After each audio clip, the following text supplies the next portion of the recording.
Good morning. Thanks for joining us here on the Junius Maltby channel. Welcome. Let's take a look at today's headlines and some predictions by the renowned Peter Schiff, a gentleman, as many of you know, I have a tremendous amount of respect for and admiration, and whose predictions I've been following for the last decade and a half or so. Easily the last decade. There's some videos going around. They've been on the internet for a long time. Titled Peter Schiff Was Right. There's a variety of them, and you can look up the ones about him dated 2006, 2007, but kind of a compilation of calls that he made regarding the coming Great Recession and the collapse of the housing market, where he was laughed at and scoffed by many of the talking heads and pundits on the financial networks. But as you can see today, the Dow's dropping around 200 points. S&P's off about 1%. Oil prices are in the tank. You can take a look at those as well. Gold is rallying this morning. It's up a little bit, about $14, $15. Let's get to the interview with Peter Schiff and carry this conversation on, because I think there's some pertinent information that he points out. And I'd encourage all of you to go watch the full interview. If you can find the links, it's on CNBC. And I'm sure you can just Google it. But on CNBC's Futures Now Thursday, Peter Schiff stood behind his previous call that gold will reach $5,000 an ounce. It's still going to go there, said Schiff when he was asked about his uber bullish prediction. I don't think there's that much downside in gold, because I think most of this is already built into the price, he added. According to Schiff, regardless of what Fed Chair Janet Yellen says, the U.S. economy is rapidly going into a recession, which will inevitably trigger the central bank to retract the rate hike and reinstate gold as the safe haven asset it once was. Quote, I think symbolically, just to show that they have confidence in the economy that they have no confidence in, the Fed raised rates to 25 basis points, said the CEO of Euro Pacific Capital. Schiff has long believed the Fed would in fact never hike, but instead induce another round of quantitative easing. Normally, when the Fed will raise rates, it's when an economy is just getting going. So you have a lot of momentum in the economy and a lot of pent-up demand. But this recovery is already over, Schiff added. He pointed to the disappointing November manufacturing number as proof that the economy is decelerating. They're going to have to quickly reverse course next year. They're going to bring rates into negative territory, and they're going to do QE4, and it's going to be bigger than ever.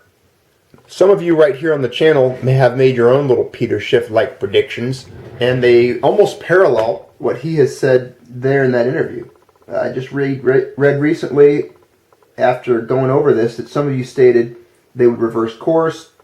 The Fed's going to have to change this decision later next year. And I think a lot of you are, like I said yesterday in yesterday's video, are on point with your predictions, and obviously well aware of what's taking place, what's happening, and what is possibly going to come as a result of the recent Fed decision. As you see there, it is. Gold's up $13.50 an ounce.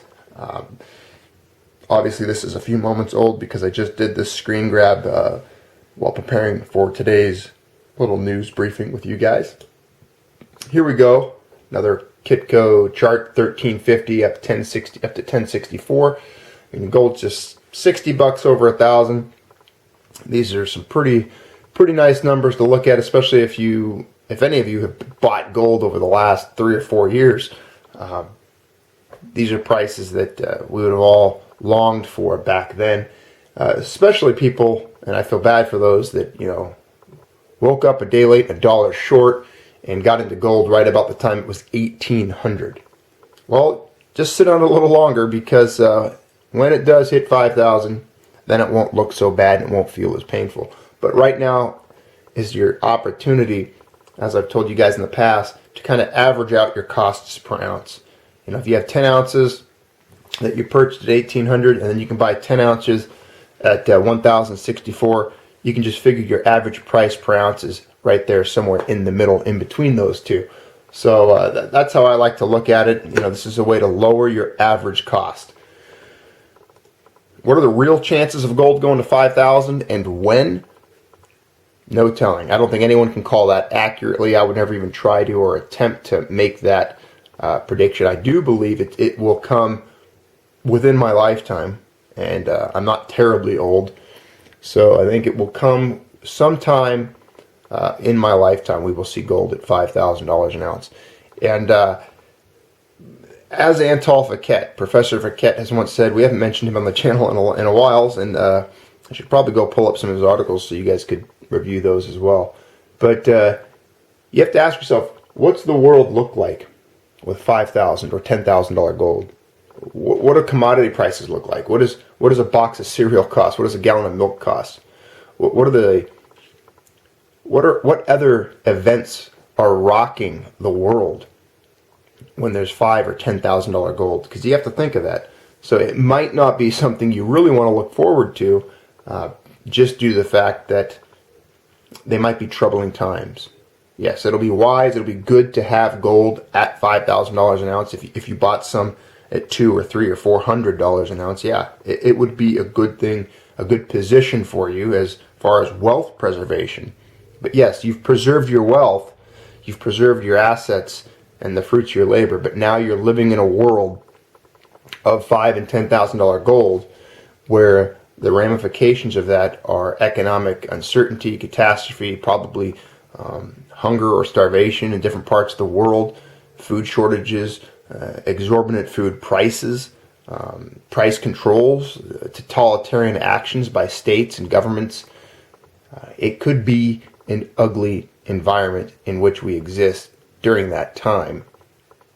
Having gold will make it easier on those who purchased it, but life itself will be forever changed, different, and most likely uncomfortable for the majority of humans. And at no fault of ours. Of course, you know they will try to blame those who hoarded or purchased gold. However, the fault will actually lie with the people holding the marionette strings of the presidents and politicians, the people who are absolutely responsible and in charge for making the decisions that land us in such an economic mess. But that's just my little 2 cents on it. There will be blame to go around. They will be blaming individuals, and there will be a lot of grandstanding, and politicians always like to shift the blame to someone else, even though they've been at the helm for the longest period of time, making the decisions, casting the votes, and drafting the legislation. So, well, there you have it, ladies and gentlemen. That's the end of today's broadcast. Quite quick.